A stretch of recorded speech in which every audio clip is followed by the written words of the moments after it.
29장 18절 말씀 우리 함께 한 목소리로 합독하도록 하겠습니다. 출애굽기 29장 18절 말씀입니다. 함께 있습니다. 시작. 그 순양 전부를 제단 위에 불사르라. 이는 여호와께 드리는 번제요 이는 향기로운 냄새니 여호와께 드리는 화제니라. 아멘. 기도합니다.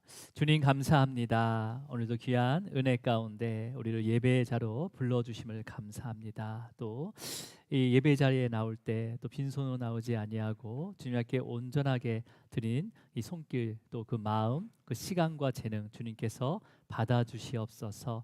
우리의 예배 가운데 우리의 모든 삶을 드리게 하시고 그 생명까지도 바칠 수 있는 믿음을 더하여 주셔서 주님이 기뻐하시는 또 예배자로 그 삶을 살아갈 수 있도록 인도하여 주시옵소서.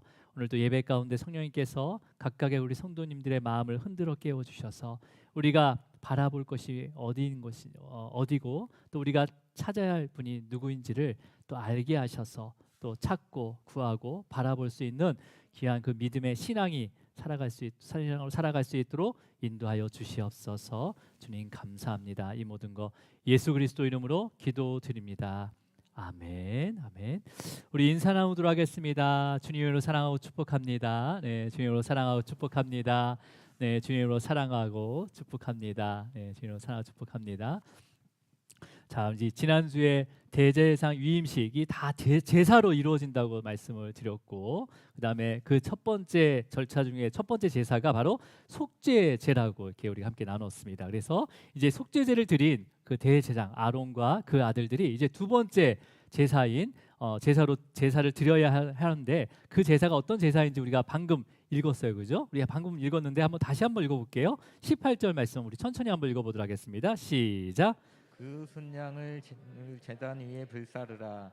이는 여호와께 드리는 번제요 이는 향기로운 냄새니 여호와께 드리는 화제니라. 예, 지금 번제와 화제를 이렇게 얘기하고 있는데 화제는 방법이에요, 방법. 제사를 드리는 방법. 그러니까 화제는 태워서 드린다 해서 화제로 하고, 그 다음에 또 들어서 드린다 해서 거제, 흔들어서 드린다 해서 요제 이런 방법이고요. 그다음에 이제 5대 제사 중에서 이제 번제가 이제 오늘 이렇게 소개가 되고 있는데 이 번제의 절차는 이제 이미 이제 미리 준비한 순양 2마리가 있었어요, 그죠? 대제사 아론과 그다음에 그 아들들이 순양 2마리를 준비했는데 그 중에 순양 1마리를 이제 앞에 아론과 그 아들 앞에 둔 다음에 손으로 안수를 한 후에 그 제물 순양을 죽이게 됩니다. 그리고 그 피를 제단 위에 주변을 뿌리고 그 제물을 각을 떠요. 이렇게 슬라이드로 아주 각을 뜬 다음에 그다음에 장부 모든 내장을 깨끗이 정결한 물로 다 씻어냅니다. 그다음에 그 씻은 내장과 그다음에 모든 순양의 전부를요 태워서 드리는 그러니까 화제로 드리는 그 제사가 바로 번제라고 합니다. 그래서 두 번째로 대제사장 위임식의 두 번째 제사가 바로 번제가 되게 됩니다. 자, 그렇다면 여러분 이 번제라는 것은 여러분 처음 들은 게 아니죠, 그죠? 이미 창세기에서 노아와 그 다음에 아브라함이 드린 제사가 있었어요. 드린 제사가 번제였습니다. 노아가 방주에서 나오자마자 드린 제사가 바로 번제였어요, 그죠? 또 아브라함은 이삭을 드리는 게 번제로 이삭을 드리라고 했어요. 그래서 이미 우리는 번제에 대해서 알고 있지만 구체적으로 그 번제를 어떻게 드렸는지는 정확하게 기록이 돼 있지 않습니다. 하지만 이제 처음으로 이 대제사장 위임식을 통해서 이 번제의 세부적인 절차에 대한 부분을 지금 알려주고 계시는 거예요. 근데 이제 여기서 이 출애굽기 29장에서도 말씀하시지만 이제 레위기 1장에서도 이제 번제를 또 설명하고 있고 그 다음에 대제사장 위임식을 실제로 하는 레위기 8장에서도 이 번제 부분을 같이 설명하고 있습니다. 그래서 먼저 우리가 레위기 1장 4절 한번 읽어볼게요. 4절. 자, 레위기 1장 4절입니다. 한번 읽어볼게요. 시작. 그는 번제물의 머리에 안수할지니 그를 위하여 기쁘게 받으심이 되어 그를 위하여 속죄가 될 것이라. 잘 보세요. 지금 번제에 대해서 분명히 얘기하고 있습니다. 번제물의 머리를 안수할지니 그를 위하여 기쁘게 받으시고 또 그를 위하여 속죄가 될 것이다라고 이렇게 번제에 대해서 정의를 하고 있어요, 그죠? 자, 근데 여러분 지난주에 첫 번째 제사가 속죄 제사라고 했어요, 그죠? 속죄 제사도 분명히 아론과 그 아들이 그 송아지의 제물에 안수를 했습니다, 그죠? 이 안수는 그 죄, 범죄한 것을 전가시키고 그다음에 그 속죄 제사의 절차에 따라서 죄 사함을 받게 되는 거예요. 그죠? 이 지난주에 봤던 거 기억나시죠? 예. 그 죄 사함을 받는 거예요. 근데 오늘 두 번째 제사인 번제에서도 뭐랍니까? 번제물의 머리를 안수하래요. 안수하고 마지막 구절에 보면 그를 위하여 속죄가 될 것이다. 그러니까 이 번제, 그러니까 번제의 절차들을 행하게 되면 그를 위하여 뭐가 될 것이라고 얘기하고 있어요? 속죄가 될 것이라고 얘기하고 있습니다. 그러면 여러분 그 아론과 그의 아들들이 계속해서 죄를 회개하고 있는 거예요. 지금 속죄제와 번제를 드리면서 계속 지금 안수하고 있잖아요. 계속 회개를 하고 있는 겁니까? 속죄제에 대해서 깨닫지 못하는 죄, 부지간에 지은 죄, 그 다음에 허물, 이스라엘 백성들의 허물이 되게 한 죄를 다 죄상을 받았잖아요. 송아지를 드림으로 인해서, 그죠? 근데 왜 회개를 또 하는 거죠? 회개를 하고 있는 겁니까? 여러분, 회개한 죄, 우리가 회개한 죄에 대해서는요, 죄에 대해서 반복적으로 다시 회개를 한다는 것은요, 죄 사함에 대한 믿음이 없는 거예요. 이해하셨습니까? 내가 회개했는데 또 회개해요. 이건 죄 사함에 대한 믿음이 없는 거예요. 자, 보세요. 자녀가 잘못을 했어요. 했는데 자녀가 잘못했지만은 그 잘못이 들키지 않아 가지고 아주 편안하게 자녀가 살아갈 수 있습니까? 여러분도 자녀 해봤잖아요, 그죠? 어떤 부모한테 하지 말라는 거 했어요. 근데 들키지는 않았어요. 근데 마음이 편안합니까? 언제 들킬지 몰라가지고 굉장히 불안할 거 아니에요. 그러다가 도저히 안 되겠다 해가지고 이제 엄마 나 뭐 잘못했어요. 아빠 너 뭐 잘못했어요. 이렇게 얘기하면 부모가 그러면 너는 마땅히 벌을 받아야 돼 하면서 막 때립니까? 아니죠. 아 그래, 내가 용서해줄게. 이렇게 용서를 대부분 해주잖아요, 그죠? 앞으로는 그러지 말아라 하면서 용서를 해주잖아요. 그러면 그렇게 용서를 했어요. 그러면 그 다음 날 용서를 받은 그 다음 날 또 아들이 와가지고 자녀가 와서 엄마 나 그 죄 용서하신 거 맞죠? 나 또 제가 용서를 빕니다. 또 똑같은 죄 용서를 받았는데 어제 용서를 받았는데 또 오늘 와서 그 똑같은 용서받은 죄를 가지고 또 죄송해요 어머니 또 얘기할 수 있어요? 부모 입장에서 좀 이상하잖아요. 입장에서는 굉장히 어떻게 생각하겠어요 지금? 이 아이가 지금 나를 못 믿는 건가? 막 그럴 거 아니에요. 이미 용서했는데 어제. 물론 반복해서 같은 죄를 지었다면 분명히 회개를 해야 됩니다. 그래서 회개하면서 다시 이 반복해서 죄를 짓지 않도록 또 도움을 구해야 되는 거죠. 그래서 죄의 모양까지도 버려야 되는 거예요. 그렇다면 여러분 지금 오늘 읽은 레위기 1장 4절에서 번제를 드리고 나서 그를 위해서 이 번제의 절차를 통해서 그를 위해서 속죄가 될 것이다 라는 것은 어떤 의미일까요? 어떤 의미일까요? 똑같이 속죄가 될 거래요. 여러분 번제를 드리는 목적이 두 개가 있습니다. 두 가지가 있어요. 참 그 전에 우리 밴드에 올려진 영상이 있습니다. 최근에 올린 영상인데 그 영상이 레위기에 대해 관련된 강의 설교 말씀인데 한번 참고해서 들어보시기 바랍니다. 우리가 지금 출애굽기를 보면서 레위기도 보고 같이 보고 있잖아요. 그래서 우리가 이 말씀을 이렇게 묵상하는데 굉장히 좋은 인사이트가 됩니다. 저도 한번 봤더니 굉장히 복음적이고 아주 잘 정리를 했어요. 그래서 한번 시간 되시면 이렇게 한 번씩 이렇게 영상을 틀어놓으시면 돼요. 그냥 뭐 들을 것만 들고 하면 되는 거니까. 그래서 여러분 지난주에 대제사장 위임식에 대해서 살펴보았지만은 대제사장뿐만 아니라 이스라엘 백성들도 죄를 깨닫게 되면 뭘 드려야 돼요? 제일 먼저 드려야 되는 제사가 첫 번째 제사가 무조건 속죄제.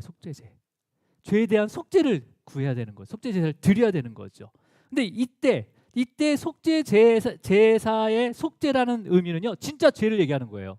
그러니까 히브리 언어에서도 하타트라는 죄를 의미하고 있어요. 그 죄는. 근데 이제 번제를 드리고 나서 오늘 지금 레위기 1장 4절하고 오늘 본문절에서 이 번제를 드리고 나서 그를 위하여 속죄가 될 것이다 할 때 이 속죄라는 단어는요, 한국어로는 같은 단어지만은 이 속죄라는 이 히브리 원어는 어떤 의미냐면 다릅니다. 덮다라는 의미를 갖고 있어요. 덮다. 그러니까 카파르라는 단어인데 이미 카파르라는 단어는 이미 한번 언급이 됐어요. 언제 언급이 됐다면 노아가 방주를 만들고 나서 안과 밖을 뭘로 바르게 됩니까? 역청으로 바르게 돼요.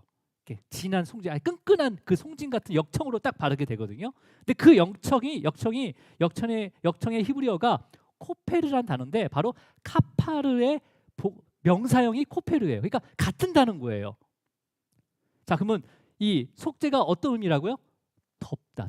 그러니까 방주를 아무리 잘 견고하게 졌더라도 그 틈 사이를 완전히 그 카파르, 코페르 그 역청으로 확 덮지 않으면 결국은 시간이 지나면 물이 들어와서 침몰해서 죽게 되는 거잖아요. 그죠?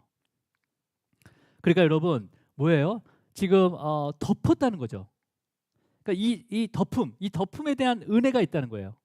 그렇다면 이 역청, 이 덮다라는 의미의 역청, 코페르라는 단어, 이 카페르의 명사형 코페르라는 단어, 이게 어떤 의미인지를 출애굽기에서도 우리가 알아봤어요. 어떻게 알아봤냐면 이스라엘 백성들이 마지막 재앙을 피해서 출애굽을 할 수 있었습니다. 그죠? 근데 그 피할 수 있는 방법이 피할 수 있었던 근거가 뭐였습니까? 어린 양의 피였어요. 유월절에 어린 양의 피. 여러분 이 피가 어디에 발라지게 됩니까? 문설주와 좌우 임방에 발라져요. 여러분 지금 이스라엘 백성들의 지금도 마찬가지지만 우리도 마찬가지지만 아파트 우리 집으로 우리 아파트 아니죠? 여러분 집에 들어갈 때 문이 몇 개입니까? 하나요. 아파트는 특히 들어가는 입구와 나오는 출구가 똑같잖아요. 그죠? 그러니까 문설주와 좌우 임방에 바른 피는요 그 집안을 다 바른 거나 마찬가지예요. 그러니까 뭐예요? 지금 집으로 들어가는 유일한 입구인 그 문설주와 임방에 그 유월절에 어린 양의 피 발라졌다는 것은 뭐예요? 그 집안을 어린 양의 피로 다 덮었다는 거예요.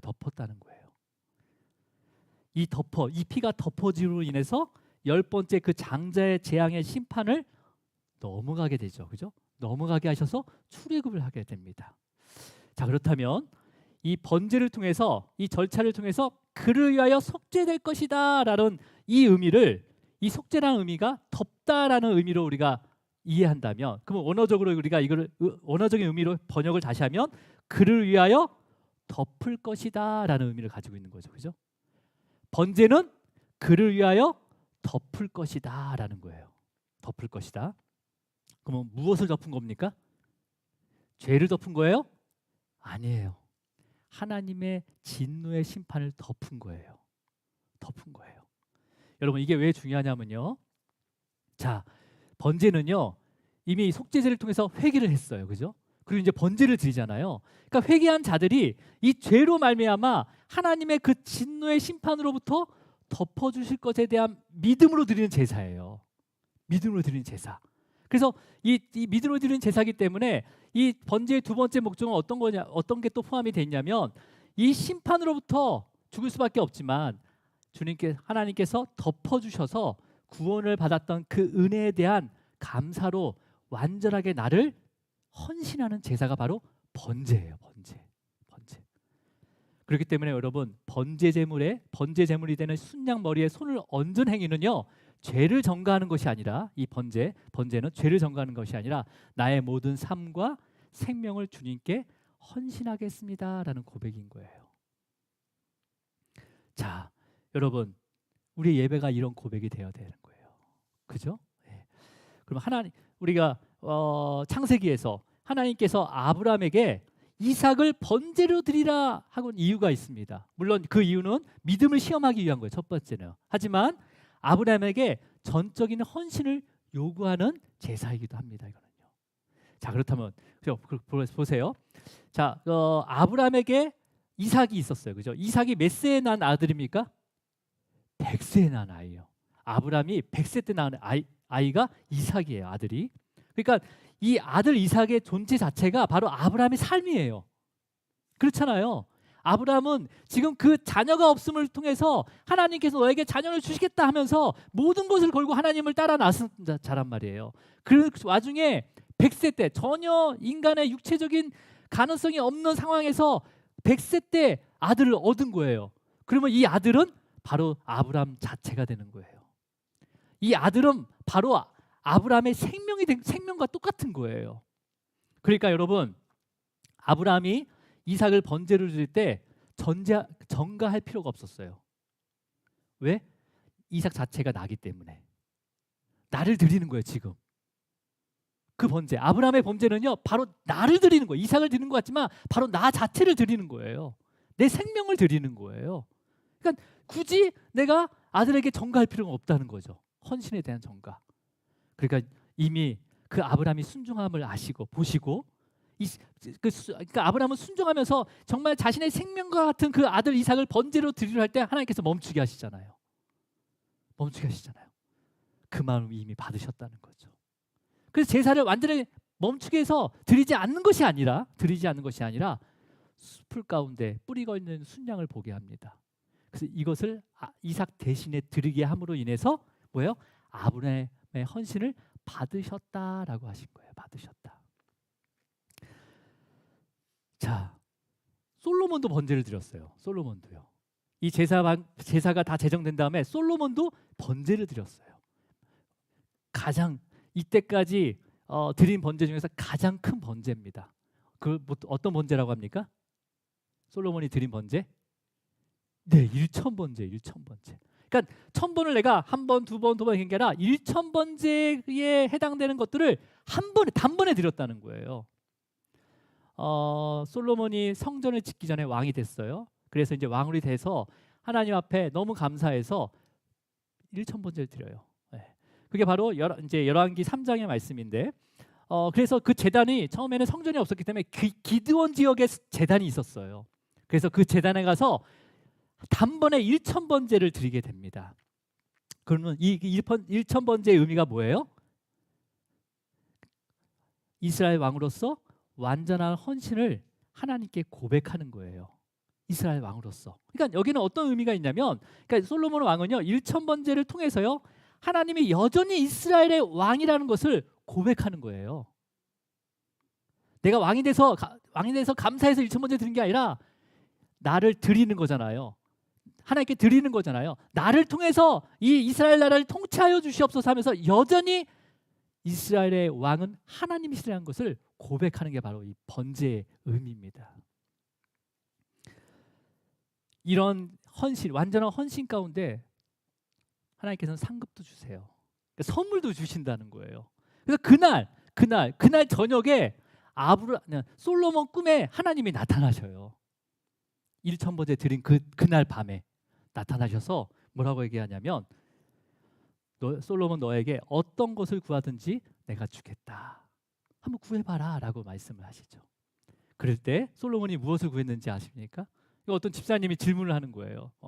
예전에 설명했는데 이거에 대해서 질문을 한 적이 있었어요. 그래서 무엇을 구했는지 우리 열왕기상 3장 9절을 한번 읽어볼게요. 열왕기상 3장 9절입니다. 자, 솔로몬이 무엇을 구했는지 1,000번제를 드리고 나서 무엇을 구했는지, 자 시작. 누가 주의 이 많은 백성을 재판할 수 있사오리이까? 듣는 마음을 종에게 주사 주의 백성을 재판하여 선악을 분별하게 하옵소서. 자, 주의 이 많은 백성, 내 백성이 아니라 주님의 백성이래요. 주님의 백성. 이 백성을 분별할 수 있는 뭘 달라고 합니까? 듣는 마음을 달래요. 듣는 마음을 달라고 합니다. 그러니까 솔로몬은 하나님께 구하는 것이 선악을 분별할 수 있는 듣는 마음을 구하고 있습니다. 여러분도 이러한 마음을 구하시기 바랍니다. 예. 그러니까 여러분, 선악을 분별할 수 있는 분은 오직 하나님밖에 없어요. 여러분, 우리가 선과 악 어떻게 구별합니까? 물론 법으로도 구별하지만 세상의 가치관과 시간에 따라서 법은 바뀌어요. 그잖아요. 어떨 때는 그게 악이었는데 어느 순간에 그게 악이 아닌 걸로 바뀔 때가 있단 말이에요. 어떻게 우리가 분별해요? 선악은 하나님만이 분별할 수 있습니다. 그렇다면 여러분, 듣는 마음은 뭘 듣는 거예요? 바로 그 선악을 분별할 수 있는 하나님의 말씀을 늘 들을 수 있도록 솔로몬이 간구하는 거예요. 예. 여러분, 여호와를 경외함이 지혜의 근본이라고 했어요. 그래서 하나님께서는 솔로몬에게 뭘 줘요? 지혜를 주세요. 지혜를. 세상의 지혜뿐만 아니라요, 하늘의 지혜까지 주십니다. 우리가 온전한 헌신을 고백하면요, 하나님께서 이 같은 상급과 선물을 주신다는 거예요, 여러분. 뭐 이 선물을 받기 위해서 헌신하는 거 아니에요. 내가 헌신하게 되면 그냥 따라오는 기본 옵션이에요. 여러분, 주님께 헌신함으로 드리는 이 예배를 통해서 하나님의 지혜가 여러분의 가정과 자녀와 모든 삶 가운데 충만하기를 축복합니다. 자, 그렇다면요, 이렇게 완전한 헌신을 고백하는 것이 바로 번제라고 했어요. 그죠? 번제라고 했어요. 그러니까 우리 예배 가운데 이 번제의 의미도 함께 들어가 있는 거예요. 함께 들어가 있는 거예요. 자, 그렇다면 오늘 본문에서요, 대제사장이 드리는 이 번제를 뭐라고 표현했는지 다시 한번 우리 출애굽기 29장 18절을 한번 읽어보도록 하겠습니다. 함께 있습니다. 시작. 그 순양 전부를 제단 위에 불사르라. 이는 여호와께 드리는 번제요 이는 향기로운 냄새니 여호와께 드리는 화제니라. 자, 순양의 전부를 제단에 불사르는데 이것이 번제라고 해요. 근데 이는 뭐라고 합니까? 이는 향기로운 냄새래요. 냄새. 네. 여러분, 그러니까 대제사장 아론과 그 아들이 번제로 드리는 이 제사를 이 번제, 그러니까 태워서 드리는 화제로 드리는 제사를 향기로운 냄새니라라고 합니다. 네. 여러분, 속죄제를 드릴 때는 이 표현을 안 씁니다. 속죄 드릴 때는 이것이 향기로운 냄새니라 이 표현을 안 써요. 소제와 화목제에만 또 같이 표현을 쓰고 있습니다. 자, 그렇다면 여러분, 순양의 모든 것을 태워서 드리는 화제로 드리는 것이 번제인데요. 여러분, 태울 때 물론 고기를 삼겹살 적당히 구우면 맛있는 냄새 나잖아요, 그죠? 향기로운 냄새 나더라고요, 진짜요. 근데 이거를 새카맣게 태우면서 재가 없이 태우려면요, 냄새가 너무 지독해요. 여러분 한번 실험해 보세요. 오늘 가서 삼겹살 하나 도톰한 걸 놓고 적당히 구울 때까지는 맛있는 냄새가 납니다. 근데 이것을 불을 계속 키워서 새카맣게 할 때까지 태우잖아요. 그러면 이제 친구가 들어와요. 이게 불난 거 아니냐. 냄새가 아주 쾌쾌한 거죠. 하지만 냄새는 쾌쾌하지만 이 그 헌신한 마음을 하나님께서 향기롭게 취하신다라는 말씀이에요.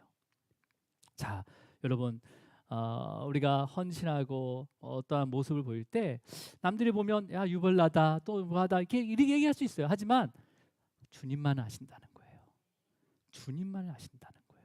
그 중심을 아신다는 거죠.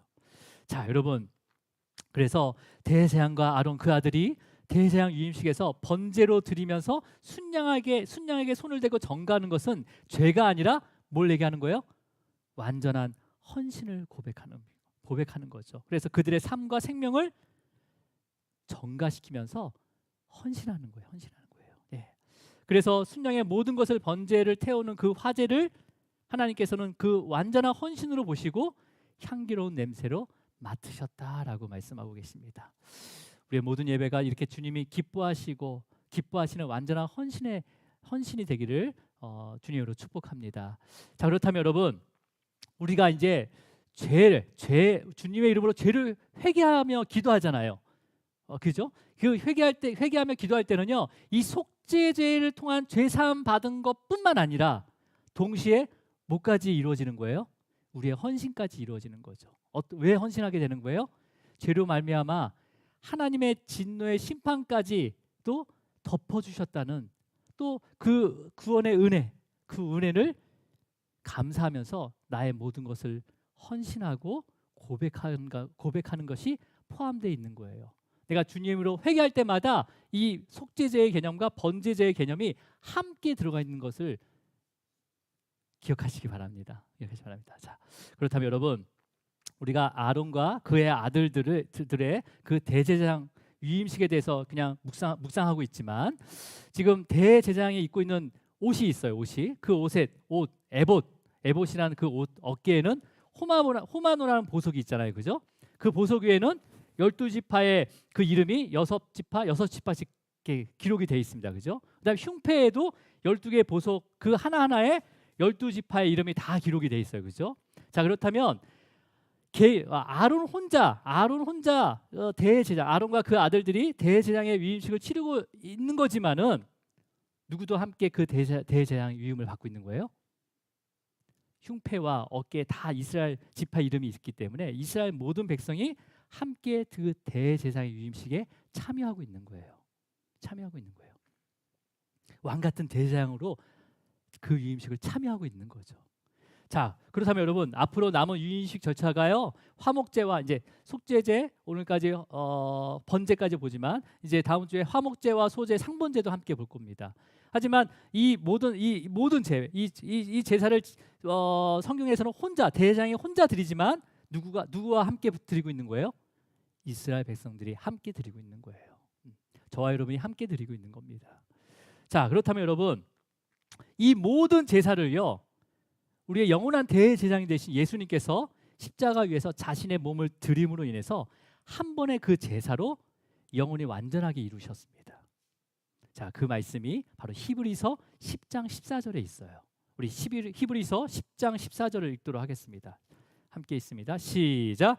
그가 거룩하게 된 자들을 한 번의 제사로 영원히 온전하게 하셨느니라. 자, 그가 거룩하게 된 자들을 한 번의 제사로 영원히 온전하게 하셨느니라라고 되어 있습니다. 여러분, 지금 그가 누굽니까? 그가? 여기서 그는 누구예요? 바로 대제사장 되신 예수 그리스도십니다. 그죠? 그런데 그런데요. 거룩하게 된 자들을 그 예수님이 한 번의 제사로 영원히 온전하게 하셨다고 해요. 그렇다면 여러분, 이미 거룩하게 된 자들을 영원히 온전하게 만들 필요가 있습니까? 우리 히브리서 10장 14절에 보면 다시 한번 읽어보세요, 여러분. 10장 14절 다시 천천히 읽어보세요. 시작. 그가 거룩하게 된 자들을 한 번의 제사로 영원히 온전하게 하셨느니라. 우리가 이걸 읽어보면 그가 예수님께서 거룩하게 된 자들이에요. 근데 이 자들을 한 번의 제사로 또 영원히 온전하게 하셨대요. 네. 이해가 되십니까? 이해가 되세요? 여러분, 한 번 거룩하게 된 자들을 또 다시 거룩하게 만들 수 있어요? 그건 아니에요. 그건 아니죠. 여러분, 근데 여기서 거룩하게 된 자라고 할 때 이 거룩하게 된 자의 원어적인 그 의미가 뭐냐면 속죄제를 통해서 정결하게 된 자들을 얘기합니다. 다시 이 거룩하게 된 자, 이 히브리서 나온 이 10장 14절 나온 거룩하게 된 자들은요. 속죄제를 통해서 정결하게 된 자들을 얘기하는 거예요. 그러니까 어떤 자냐면 여러분 여기 거룩하게 된 자라고 할 때 이 거룩이라는 단어는요. 하나님께서 지니고 계신 그 고유의 속성인 거룩과는 다른 거룩입니다. 한국어 단어로는 똑같은 거룩을 사용하지만 하나님이 지니고 계시는 그 고유의 속성인 거룩하고는 다른 거룩을 쓰고 있어요. 어떤 거룩이냐면 여러분 하기오스라는 단어를 쓰는데 이 단어는 뭐냐면 어떤 단어냐면 방금 말씀드렸듯이 속죄제를 통해서 정결함을 받은 자, 정결하게 받게 된 그런 모습을 거룩이라고 얘기하는데 이걸 하기오스라고 합니다. 그러니까 어떤 거냐면 구약의 제사를 방법을 통해서 죄사함을 받았다고 믿고 있지만 언제든지 부정함으로 바뀔 수 있는 자들을 의미해요. 거룩하게 된 자들은 하나님의 그 거룩함이 아니라 우리가 그런 율법을 통해서 내가 거룩함으로 나아갈 수 있는 방법이 있잖아요. 이것을 통해서 그 죄 사함을 받았다고 믿고는 있지만 언제든지 우리는 또 유혹을 받거나 어떤 믿음이 흔들려서 언제든지 부정함으로 바뀔 수 있는 자들, 그러니까 반복해서 제사를 드려야 되는 자들을 이 거룩하게 된 자라고 이렇게 돼 있습니다.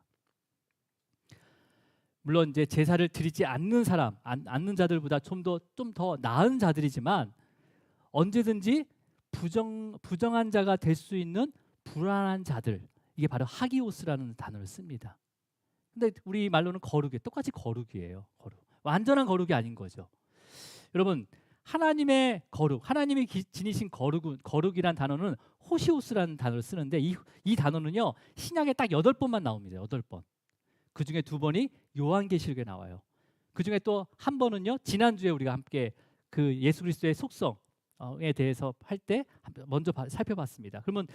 그러면 우리 요한계시록 16장 5절을 한번 읽어볼게요. 하나님이 가지고 계신 호시오스라는 그 거룩이 어떤 거룩인지 자 함께 우리 요한계시록 16장 5절을 읽도록 하겠습니다. 시작. 내가 들으니 물을 차지한 천사가 이르되 전에도 계셨고 지금도 계신 거룩하신 이여 이렇게 심판하시니 의로우시도다. 자, 지금도 계신 거룩하신 이여 할 때 이 거룩이란 단어는 한글로는 똑같잖아요. 앞에 거룩하게 된 자와 된 자에 대한 거룩하고 똑같은 단어지만 여기서의 거룩은 호시오스라는 단어를 쓰는데 이 거룩은 완전한 하나님의 유일한 속성인 거룩을 얘기합니다. 거룩을 얘기해요.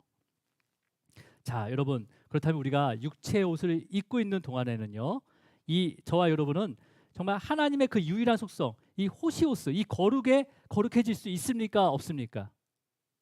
우리가 육신의 옷을 입고 있는 동안에는요, 하나님의 그 그 유일한 속성인 그 거룩함, 호시오스라는 이 단어, 이 거룩함을 거룩해질 수 있습니까? 없습니까? 우리가. 예. 여러분 구약의 시대와 또 예수님이 오시기 전까지는요, 어떠한 제사와 어떠한 행위를 드리더라도 우리는 늘 이 불완전한 거룩에만 머물 수밖에 없습니다. 언제든지 죄를 범하면 우리는 정결함에서 부정함으로 내려갈 수 있잖아요, 그렇죠? 예. 그러니까 지금도요, 언제든지 부정한 삶으로 바뀔 수 있는 상태의 사람들이 바로 성도들이에요. 이미 일반 하나님을 예수 그리스도를 믿지 않는 뭐 하나님을 알지 못하는 그 자들은 이미 부정한 자들이에요. 근데 우리는 예수님의 그 은혜 가운데 정결함, 피의 덮음을 통해서 정결함, 거룩함에 가잖아요. 하지만 이 거룩함이 우리가 육체에 있는 동안에 완전해질 수 있습니까? 완전해질 수 없어요. 예. 언제든지 우리도 부정해질 수 있다는 거예요. 죄를 질 수 있다는 거예요, 여러분. 예. 저뿐만 아니라 다 모든 성도들은요, 다 죄 가운데 있다는 거죠. 이런 불완전한 성도들을 예수님이 오늘 그 히브리서 10장 14절 말씀을 통해서 이런 불완전한 거룩하게 된 자들이라고 얘기하죠. 이 불완전한 성도들을 예수님께서 한 번의 제사로 영원히 온전하게 하셨다는 것은 어떤 의미입니까? 바로 대제사장 되신 예수님께서 이 십자가 위에서 이 한 번의 제사를 통해서 완전한 거룩, 하나님이 가지고 계신 완전한 거룩으로 칭하여 주신다는 거예요. 칭하여. 그러니까 우리가 하나님의 거룩으로 갈 수는 없어요. 하지만 하나님의 그 거룩이 우리에게 임하게 되는 거죠. 누굴 통해서? 예수님의 그 한 번의 제사를 통해서. 그래서 그 길을 열어놓으셨다는 거예요. 열어놓으셨다는 거예요. 자, 여러분, 그러면 여러분 우리의 모든 예배가 어디를 향해서 가야 되는 거예요? 이 하나님의 유일한 속성인 이 거룩을 향해 가야 되는 거죠. 하기오스가 아니라 호시오스. 이 하나님의 갖고 있는 그 유일한 그 거룩함을 갈망하면서 죄를 회개하면서 완전한 헌신을 고백하면서 주님의 이름을 부르면서 예배를 드려야 되는 거예요. 예배를 드려야 되는 거예요. 예. 자, 우리가 말씀을 좀 정리하겠습니다. 자, 그렇다면 우리가 저와 여러분이 그 완전한 거룩, 하나님이 가지고 있는 그 거룩을 갈망해야 되는 이유가 뭐냐면, 이미 우리 대제사장 이 유인슈 중에서 대제사장이 왜 이렇게 속죄제와 번제와 이제 다음 주에 볼 화목제와 소제와 그다음에 매일매일 드리는 상번제를 통해 왜 이렇게 상번제를 드리는 거죠? 그냥 대제사장이 드리는 거예요. 대제사장이라서 그냥 의무라서. 여러분, 이것을 통해서 대제사장은 하나님이 임재하는 그 거룩한 하나님이 임재하는 그 언약궤와 속죄소가 있는 거룩한 지성소에 들어가야 되는 거예요. 이걸 통해서 결국은 지금 유인식부터 해가지고 매일매일 드리는 상번제를 통해서 하나님이 임재하시는 거룩한 하나님이 임재하시는 그 속죄소와 그 언약궤가 있는 그 거룩한 지성소로 들어가야 되는 거예요. 그래서 이 모든 제사는 어디를 향하고 있는 거예요? 거룩함을 향하고 있는 거예요. 거룩함을. 예, 거룩함을 향해 나아가는 거죠. 그 첫 번째가 속죄제였어요. 죄를 먼저 회개해야 되는 거예요. 그 회개한 가운데 그 죄로 말미암아 뭐예요? 지금 진노의 심판을 받을 수 없지만 하나님께서 덮어주셨다는 거죠. 그 은혜 가운데 나의 모든 삶과 생명을 완전하게 헌신하고 하나님과 화목을 이룬 다음에 그 다음에 매일매일 그 상번제를 통해서 그 거룩을 유지해야 되는 거예요. 대제사장은. 왜 이렇게 유지해야 되는 거예요? 대제사장이니까요? 아니에요. 1년에 딱 한 번 그 거룩한 지성소로 들어가기 위한 갈망이란 말이에요. 갈망. 1년에 딱 한 번 대속죄일에 거룩한 하나님이 임재한 그 거룩한 지성소에 들어갈 길을 갈망하면서 그 제사를 드리는 거잖아요. 우리의 예배가 이러한 갈망 가운데 예배를 드려야 되는 거예요. 그곳에서 어떤 일이 이루어집니까? 그 지성소 안에서 하나님이 거룩한 하나님이 임재하는 그 거룩한 지성소 안에서 뭐가 이루어져요? 모든 죄가 사해지잖아요. 모든 죄의 사함이 받게 되잖아요. 그리고 죽어야 되는 백성들, 심판 가운데 죽어야 되는 백성들이 다시 살아나는 곳이 바로 이 거룩한 지성소란 말이에요. 그죠? 예. 저 여러분이 갈망해야 할 곳, 그곳은요, 더 이상 사망이 왕노릇하지 않는 곳입니다. 바로 하나님의 나라예요. 하나님의 나라. 그곳은 죽음도 없어요. 어떠한 육체의 고통도 없어요, 여러분. 우리가 갈망해야 할 그 거룩한 곳은요, 바로 어디예요? 죄가 왕노릇하지 못하는 곳이에요. 그래서 우리는요, 어떤 정욕도, 어떤 혈기도 거기서 풀리지 않아요. 풀릴 수 없어요. 예. 오직 용서와 사랑만 있는 곳이 바로 그 거룩한 곳입니다. 여러분, 그곳을 갈망하셔야 돼요. 그죠? 우리가 갈망해야 할 그 거룩한 곳은 어떤 곳이에요? 내일, 모레, 내 앞으로의 그 미래에 대해서 무엇을 마실까, 무엇을 먹을까 걱정하지 않는 시간이 존재하지 않아요. 그냥 영혼의 시간 가운데 있는 거예요. 우리는 오늘 하루 끝나면 내일 걱정하잖아요. 거기는 그냥 계속 지금이에요. 그 먹을 게 걱정할 필요가 없잖아요, 그냥. 그죠? 무엇을 먹을까, 무엇을 입을까 걱정할 필요가 없는 거잖아요. 여러분, 그 거룩한 곳을 갈망하시기 바랍니다. 그죠? 그러면 그런 데를 어떻게 알아요? 가보지도 않았는데. 이 거룩, 이 하나님의 유일한 거룩, 바로 이 호시오스라는 이 거룩을 모습을요, 주님께서 잠깐 보여주셨습니다. 어떤 모습으로? 부활의 모습으로. 여러분 보세요. 거룩하신 그 주님께서 시간과 공간을 넘나들면서 제자들을 만나 주셨잖아요. 그죠? 우리도 마찬가지예요. 시간과 공간 없이 우리는 모든 사람들을 알게 돼요. 물론 저 사람이 내 와이프다, 뭐 이 정도까지는 아니라도 그냥 다 알게 된다는 거예요. 주님께서는요, 도마의 마음도 말도 하지 않았는데 벌써 알고 계셨어요. 그래서 도마에게 옆구리 한번 넣어봐라 그래. 계시지 않았는데 시간과 공간을 초월한다는 거죠. 그 거룩한 주님께서는요, 그 시간과 공간을 넘으면서 제자를 만나 주시고, 그리고 여전히 주님의 그 손에 못자국이 남아 있었잖아요. 그 부활하신 주님 손에 못자국이 남아 있었단 말이에요. 부활하신 주님의 그 옆구리에 손이 들어가 있을 정도로 패여 있었단 말이에요. 근데 고통을 느끼셨습니까? 안 느끼셨어요. 만지고 손을 넣어서 뺐는데도 고통을 느끼지 않고 여전히 살아계셨어요. 그죠? 그 거룩한 주님께서 어떻게 하셨습니까?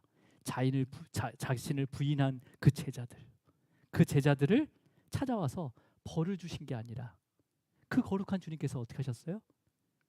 완전하게 용서하셔 주셨어요. 완전하게. 그리고 사랑하시면서 제자들에게 다시 귀한 사명을 맡겨주셨습니다. 이 거룩을 갈망하셔야 됩니다, 여러분. 예. 교회가 이 거룩을 잃어버리면요, 그냥 부정한 거예요. 예. 세상과 전혀 틀리게 없는 거예요, 여러분. 먼저는 이 교회의 지체가 되는 저와 여러분이 어디를 갈망하느냐가 제일 중요합니다. 어디를 갈망하냐. 여러분, 오늘 이 자리에 누구를 찾아 이 자리에 오셨어요? 예? 남편을 따라서, 아니면 아내를 따라서, 친구 따라서, 아니면 정말 성도들과의 만남을 위해서 오신 거예요? 이곳에 오신 이유가 그냥 내가 맡은 그 직분을 수행하기 위해서, 욕먹기 싫어서, 아니면 마음이 안 나오면 불편하니까 나오신 거예요? 어떠한 삶을 갈망하면서 이 자리에 오셨습니까, 여러분? 어떠한 삶을 갈망하면서? 경건의 능력을 갈망하지 않고 그냥 모양만 바라보면서 오신 건 아니에요? 정말 불완전한, 언제든지 부정으로 떨어질 수밖에 없는 그 불완전한 거룩함 속에 있으면서도 완전한 거룩함에 있는 것처럼 착각하고 있는 건 아니에요, 우리가? 주님의 그 부르심의 목적과 그 뜻을 알려고 하지도 않고 나의 뜻을 이루기 위해서 이 자리에 우리가 와 있다면요, 다시 돌이켜야 됩니다. 우리가 더 거룩한 하나님의 그 거룩함을 갈망하셔야 되는 거예요. 네. 여러분, 한 번의 그 제사로 정말 거룩해 된 자, 그 불완전한 그 거룩 가운데 있었던 우리를요 완전한 거룩으로 인도하신 그 영원한 대제사장 되신 주님을요 매일매일 갈망하시기 바랍니다. 매일매일 찾고 만나셔야 됩니다. 만나셔야 됩니다. 예. 만나셔야 돼요. 부르셔야 돼요. 이름을 부르셔야 돼요. 그 거룩한 주님을요. 그리고 그 거룩한 주님 안에서 그 거룩한 주님을 의지하면서요 우리에게 맡겨진 그 우리에게 맡겨진 그 사명들을 겸손하게 끝까지 잘 감당하기를 주님으로 축원합니다. 기도하시겠습니다. 하나님 아버지, 감사와 찬양과 영광을 받아 주시옵소서. 내가 거룩하니 너희도 거룩할지어다 라고 말씀하시며 거룩할 수 있는 그 방법, 그 많은 제사 방법들을 알려주셨지만 우리는 결국 불완전한 그 거룩 가운데 늘 부정함으로 또 떨어질 수밖에 없는 부패한 인간이었음을 고백합니다. 하지만 주님께서 완전한 그 영원한 우리의 대제사장 되신 주님께서 완전한 그 거룩함으로 완전하게 온전하게 또 이루시고 그것을 또 우리를 인도하고 있다는 것을 알게 하심을 감사합니다. 이미 대제사장을 통해서 거룩으로 나아가는 길을 보여주셨지만 모든 대제사장들은 다 실패했습니다. 하지만 그 영원에 계셨던 그 주님께서 그 시간 가운데 그 한계가 있는 그 시간 가운데 오셔서 우리의 영원한 대제사장이 되어주셔서 완전한 거룩함으로 그 하나님의 그 거룩함이 우리에게 또 전가되어 또 칭하여 주심을 감사합니다. 먼저 우리의 죄를 회개케 하여 주시옵소서. 속죄제물과 그 번제물이 되어주신 그 주님을 의지하면서 우리의 죄를 회개하고 우리의 모든 삶과 생명까지도 다시 주님께 헌신할 수 있는 마음 우리에게 허락하여 주시옵소서. 왕같은 제사장으로 주님의 그 부르심에 합당한 삶을 감당하면서 우리가 맡겨진 그 사명 잘 감당할 수 있도록 성령께서 매일매일 깨닫게 하시고 능력을 더하여 주시옵소서. 감사하고 예수 그리스도 이름으로 기도드립니다. 아멘. 우리 다 함께 나셔서 찬양하도록 하겠습니다.